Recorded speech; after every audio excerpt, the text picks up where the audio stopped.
Yo, what's poppin' everyone? Welcome back to the channel. Zach Lesage here. Today we're going to be covering over Terapagos EX, one of the new main cards from Stellar Crown. And in this build, we're going to be pairing it with Bouffalant to make this kind of interesting take on a big bench, tanky Terapagos EX build. That sounds great. Give this video a like. Let me know what you think about it in the comments below. And let's jump into this deck list.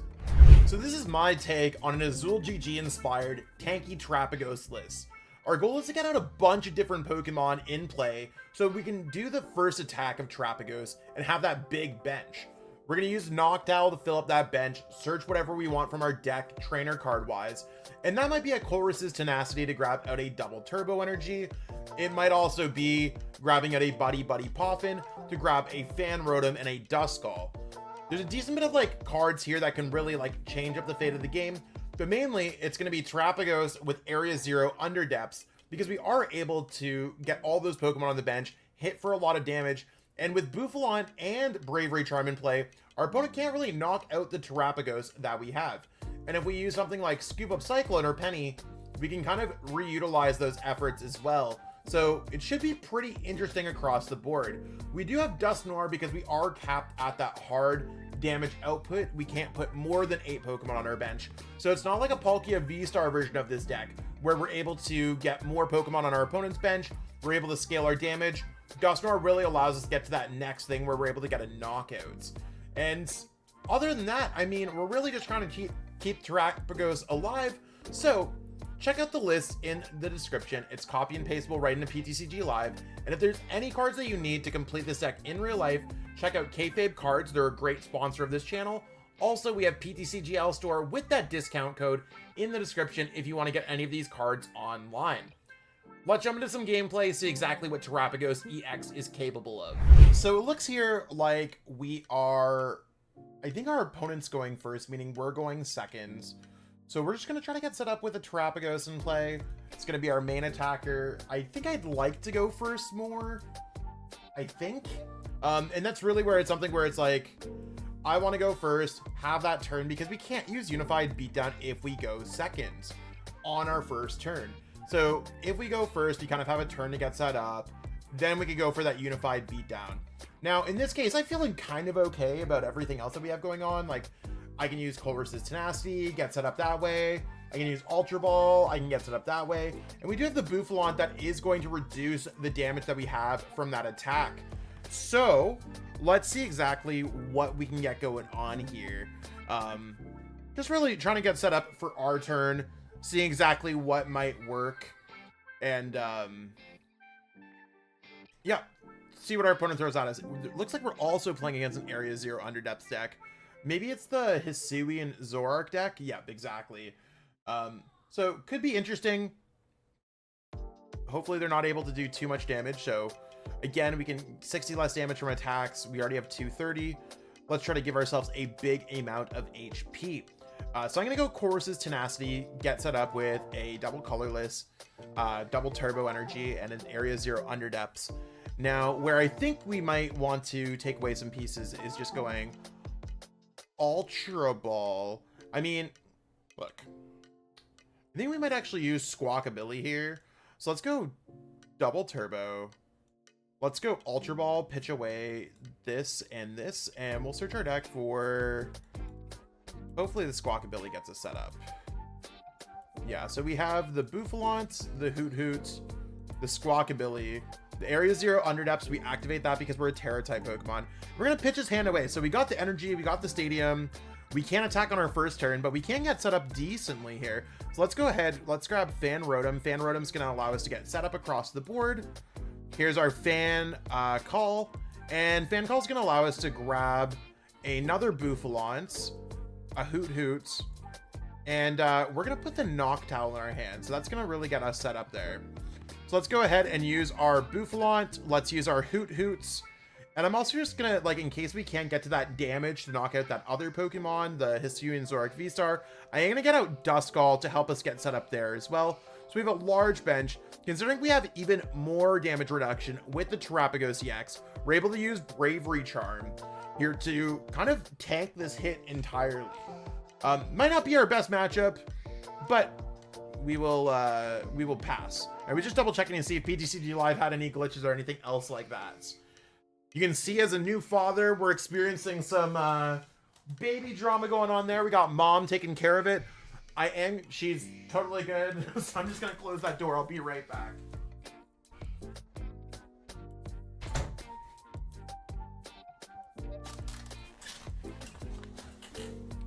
To anyone out there who's a parent or anyone just wondering how things are going across the board for us, things are great. Kemi sleeps through the night. That's the name of our new daughter. She makes it very clear when she's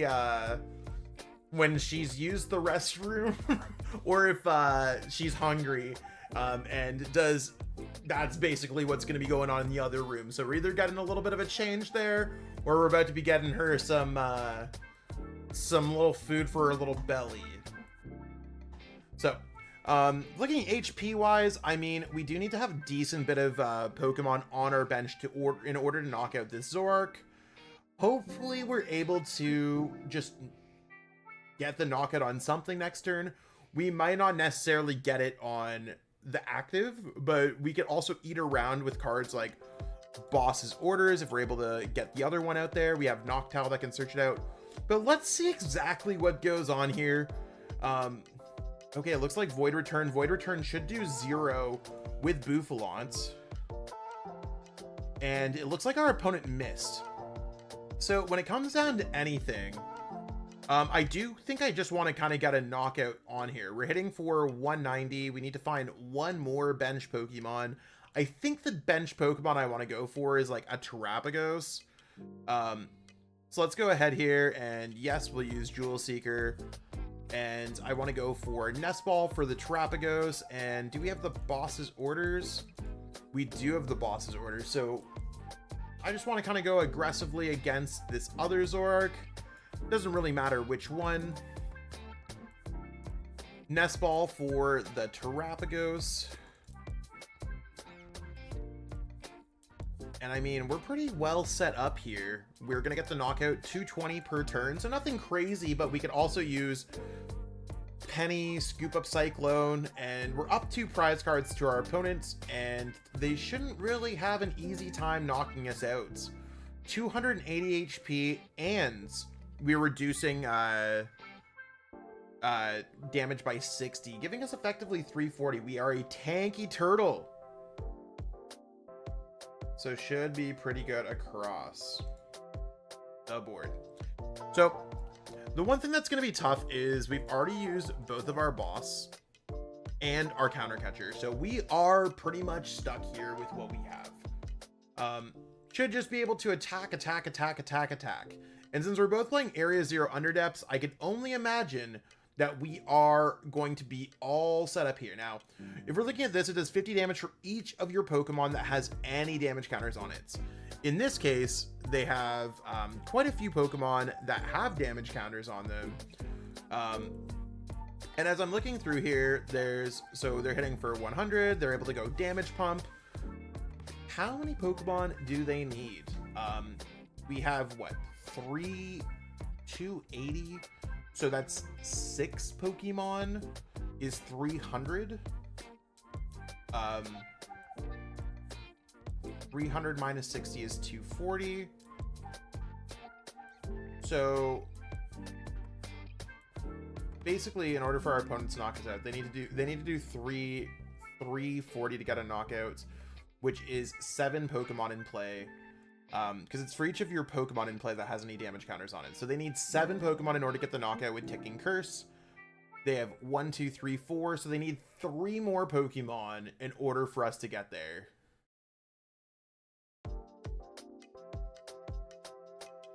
We could also get the knockout on the Hisuian Zoroark in the active. Or we can knock out one of their Pokemon on the bench with a Dusclops or something like that. So 1, 2, 3, 4, 5. They still need 2 more Pokemon with damage counters in play. So kind of an interesting matchup so far. And we really want to hope that our opponent does not have any more damage pumps. Interesting build on their end, though. It's actually super cool to kind of see this Zoroark build. Because being able to hit for that much damage, a little bit spooky. So Zoroark's kind of back right now.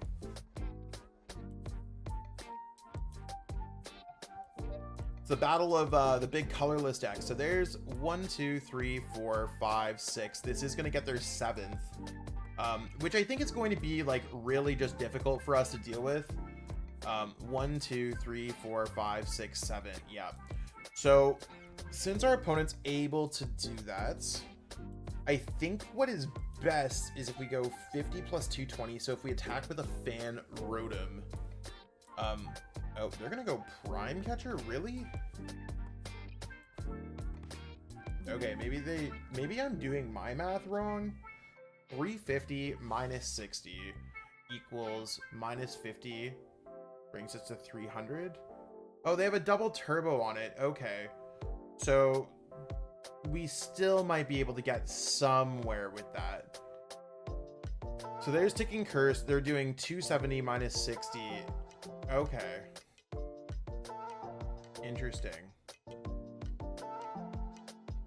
Let's go ahead here and just get set up with Terapagos EX. And I think the biggest thing for me is there's a Bouffalant, there's a Boufflant. I don't really care about these too much. I just want to get set up with like the Dusclops play, because maybe we could go Briar at the late game. I also would like one more Pokemon in play, but as long as we just get one attack here, another attack there, we should be okay. And is there anything I want to go Night Stretcher wise? I think I'm just going to end up going Night Stretcher, searching back for the Terapagos.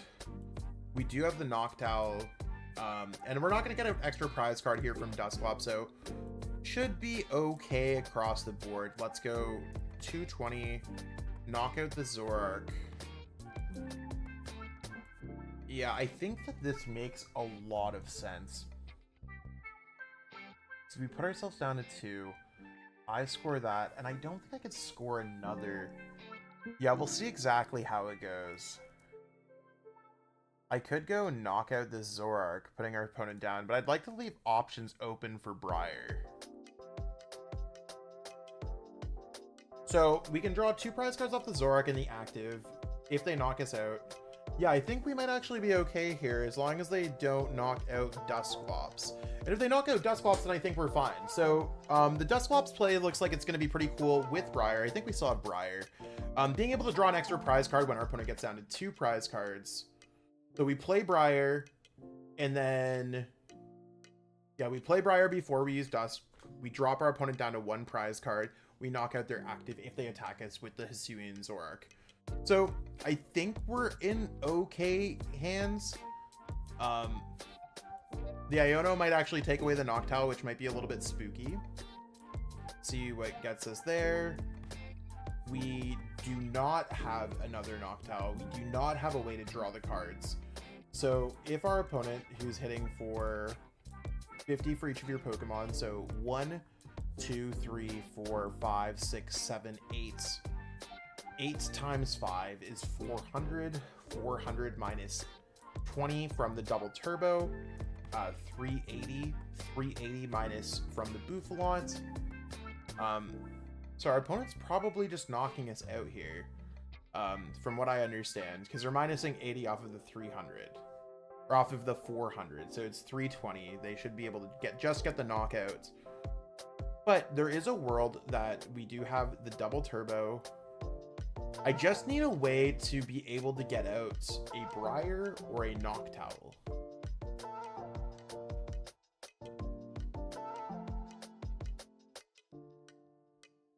But I really need to top deck that. And I'm pretty sure our opponent could just win the game, so we're going to go for it. We're going to see how it goes.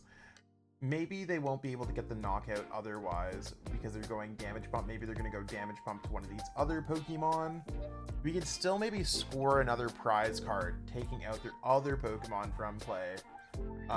If I go Penny up the Fan Rotom gets me Noctowl, I still can't use my supporter. So, because I need to play the Briar in order to win.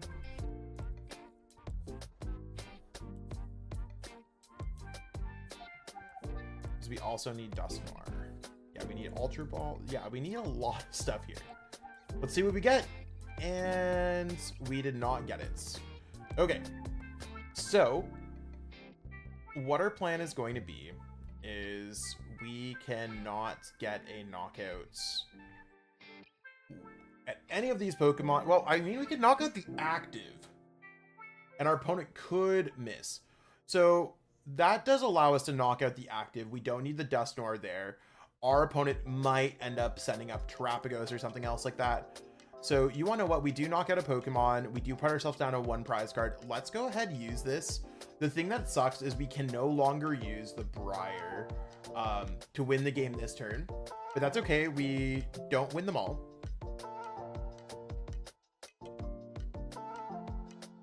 But we do draw 2 prize cards, and we will see exactly what our opponent decides to send up here. Bouffalant, double turbo energy, okay.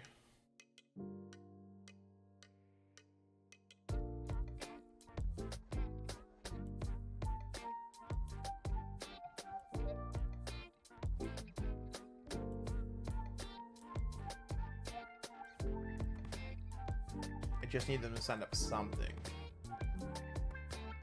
1, 2, 3, 4, 5, 6 Pokemon.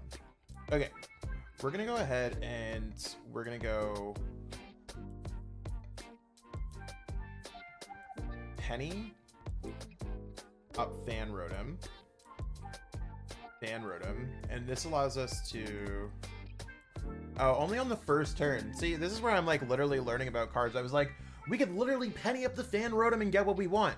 So a little bit of a misplay there. That's fine. I mean, otherwise I can't really do the Chorus's Tenacity. So the Penny would have been really nice had we been hit with any kind of damage. But let's go ahead here and see if our opponent has boss, we lose the game anyways. We learn something new every day as I'm covering it. I'm like, literally, it's one of those things where it's like, read your card. I haven't had that situation come up since I haven't had the opportunity to use it. But great learning moment with all of us. If you're one of the real ones, you'll let me know how bad that play was in the comments. I know you will. But let's just hope that our opponent does not get enough to knock us out. We have the Bouffalant. So again, we're chilling at that kind of 340 HP. 1, 2, 3, 4, 5, 6 Pokemon in play. This does get us their 7th Pokemon in play. So we do have a potential for another turn here if they miss. A damage pump or something else like that. I don't think they have the other. Oh, they have the other Gengar anyway. So I think they're going to be able to get there. The Zoroark deck, one of the only decks that's able to scale to that amount of damage. So not really a great matchup, but I'm glad it didn't end up mattering with the Penny. Our opponent just had it in their hand anyways. We missed the Briar play. Really interesting gameplay across the board. But maybe you'll catch us covering the Zoroark deck next. But Terapagos did tank some attacks. Just not the right matchup for it. And that's what we got going on for our video today. Like I said, Zoroark's not the best matchup for the Terapagos deck, but we almost won. We missed the Briar. We learned about Fan Rotom, and that's all that really counts, right? I think the strategy, we did get set up. We did do all the pieces. We did get some cool things going on. So give the second try. Let me know what you think. Do you think it's better to play this version, or do you think it's better to play an aggro version with Dusknoir, giving yourself a huge opportunity? And when I say Dusknoir, I mean multiple Dusknoir. I want to know what your thoughts are, right? If you're looking to learn anything more about the game, check out my Discord server in the description. You can check out there, kind of connect with other like-minded Pokemon trainers. And if you're looking to improve your skill set, except that Fan Rotom play, you can hit me up on my Metafy page to get some one-on-one coaching for myself, or pick up any of my VODs, learn a little bit more about the game that way. Being said, I hope that everyone's enjoyed watching this video. I will catch up with all y'all for more content. Stay tuned for content for myself and the rest of the squad. Peace out and have a great one. Want to support the Shuffle Squad? Be sure to check out all of our sponsors in the description to pick up Pokemon TCG singles, sealed, and PTCG live codes.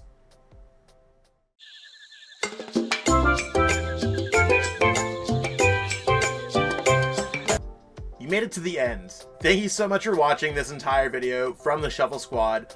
Honestly, from the bottom of our hearts, we appreciate each and every person that supports our content, watches what we have going on every single day, every single week, even from time to time. and continuously allows us to have a forum to project our creative content towards the Pokemon TCG community. So if you haven't already, be sure to give this video a like, subscribe to the channel, and even leave a comment to help boost the YouTube algorithm. That being said, we'll catch you with our next video. Thanks again. Take it easy.